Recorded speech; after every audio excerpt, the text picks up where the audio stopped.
Hello everyone, welcome back to my channel. Today we will cover Unit 1 of the Core 4 paper of BA Second Semester English of the Nagaland University FYUGP course.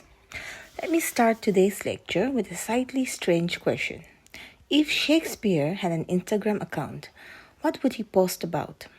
Probably dramatic relationship problems, political scandals, ambitious people ruining their own lives, or maybe a few poetic love captions. And interestingly, that is exactly what Renaissance literature is full of. Because the period between the 14th and the 17th centuries was a time when society was changing rapidly. People were questioning religion, exploring human potential, redefining love, and turning theatre into one of the most powerful cultural spaces of the time. So when we read the poetry and drama of writers like Chaucer, Spenser, Marlowe, and Shakespeare, we are not just reading literary texts, we are actually looking at a society that is slowly moving from the medieval world into the modern world. In today's lecture, we will explore 5 important cultural ideas that shaped British poetry and drama from the 14th to the 17th century. The first point is Renaissance humanism. The second, the stage, the court, and the city. And third, religious and political thought. Number 4, ideas of love and marriage. And lastly, the writer in the society. Now, let us begin with the first idea. Renaissance humanism. The Renaissance literally means rebirth, referring to the revival of classical Greek and Roman learning in Europe. One of the most important intellectual movements of this period was humanism. Medieval thought had largely focused on God, the church, and the afterlife, but Renaissance humanists began shifting attention towards human beings, their intelligence, creativity, and potential. The Italian scholar Francesco Petrarch, often called the father of humanism, encouraged the study of classical authors such as Virgil, Cicero, Plato, and Aristotle. This revival of classical learning slowly influenced English writers. We begin to see literature exploring individual personality, ambition, curiosity, and moral struggle. For example, Christopher Marlowe's Dr. Faustus tells the story of a man who becomes obsessed with gaining unlimited knowledge and power. So Faustus represents the Renaissance fascination with human ambition and intellectual exploration. Similarly, Shakespeare's plays constantly explore the complexity of human nature. The ambition in Macbeth, jealousy in Othello, and philosophical doubt in Hamlet. So Renaissance humanism encouraged writers to place human experience at the center of literature. The stage, the court, and the city. Another important context for Renaissance literature is the relationship between the stage, the royal court, and the city.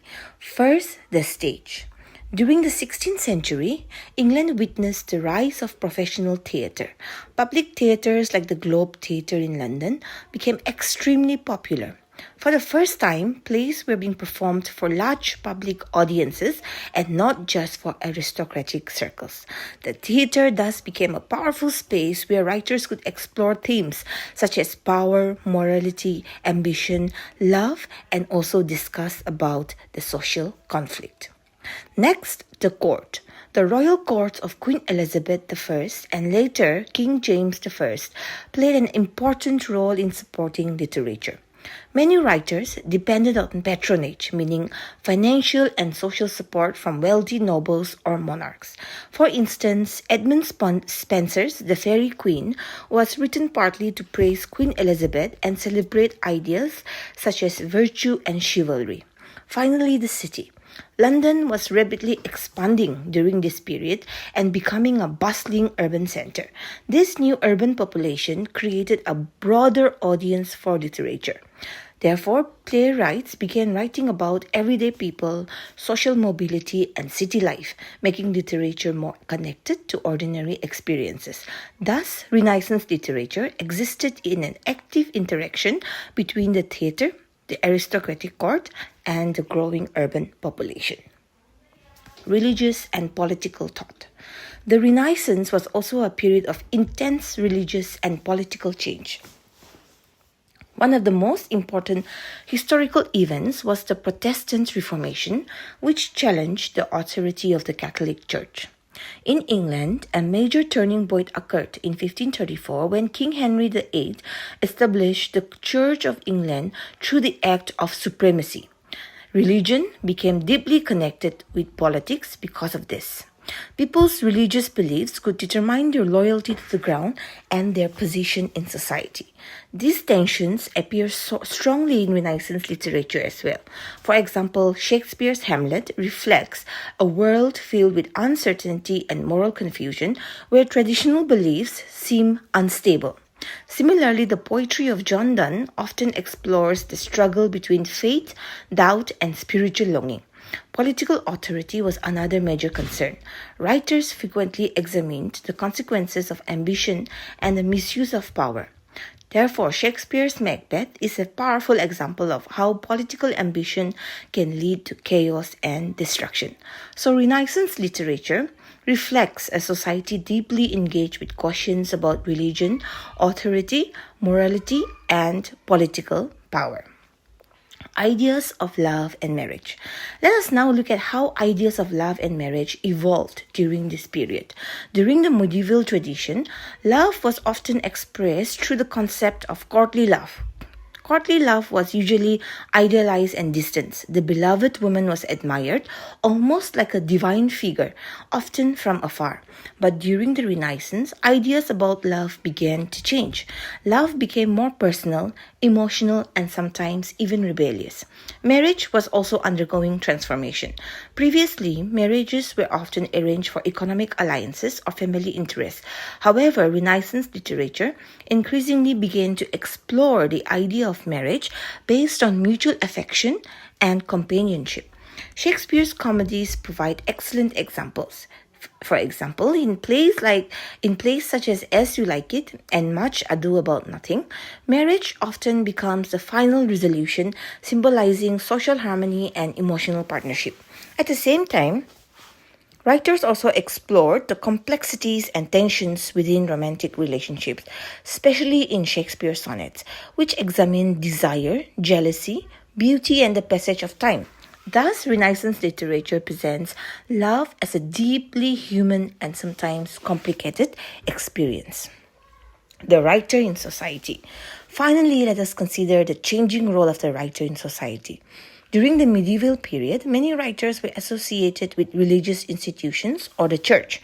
But by the Renaissance, writers began occupying new special positions. For example, they could be court poets, playwrights writing for commercial theaters, or even intellectuals engaged with political and philosophical debates. For example, Shakespeare was not only a playwright, but also a shareholder in a theater company, which means he was directly involved in the business of theater. Similarly, Ben Jonson presented himself as a scholarly writer, deeply influenced by classical learning. This period, therefore, marks the emergence of the writer as a public cultural figure.